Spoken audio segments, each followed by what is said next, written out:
Les gouvernements se trompent en pariant tout sur les voitures électriques, affirme Toyota. Évidemment, qui d'autre pourrait dire ça, quoi. Selon Toyota, il n'est pas encore clair si électrifier entièrement les flottes est la stratégie la plus avantageuse. Cette lecture conforte l'approche prudente adoptée par le constructeur. En une interview, André Schmidt, responsable de Toyota Allemagne, a expliqué que le constructeur aurait pu dépasser Tesla s'il avait opté pour la mauvaise approche. Par conséquent, le constructeur se concentre sur la recherche de sa propre voie. Tesla est en quelque sorte un chef de file de l'industrie. Le succès de Tesla repose également sur la rapidité avec laquelle l'entreprise a avancé dans tous les domaines de l'électrification. André Schmidt, qui considère le fabricant américain de voitures électriques comme un parfait indicateur de l'acceptation par les personnes.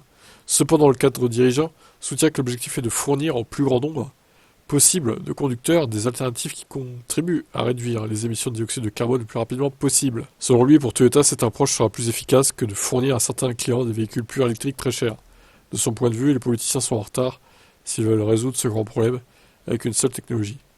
Si nous ne faisons confiance qu'à une seule voie technologique étroite, il faudra beaucoup plus de temps pour décarboner que si nous empruntons plusieurs voies en même temps.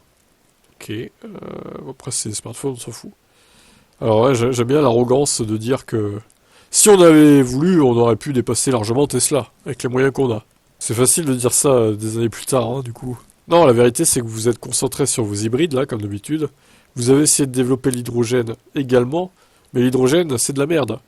Pour les voitures particulières, en tout cas. Bon, pour les poids lourds, les bus, les bateaux, les avions, à voir, ça peut être une solution éventuellement, mais les voitures de tous les jours, bon, ça sert à rien, clairement. Donc désolé Toyota, mais encore une fois, on va dire que je leur casse du sucre sur le dos, mais bon, je suis désolé, on n'est pas compatible, moi et Toyota, hein. C'est comme ça, hein.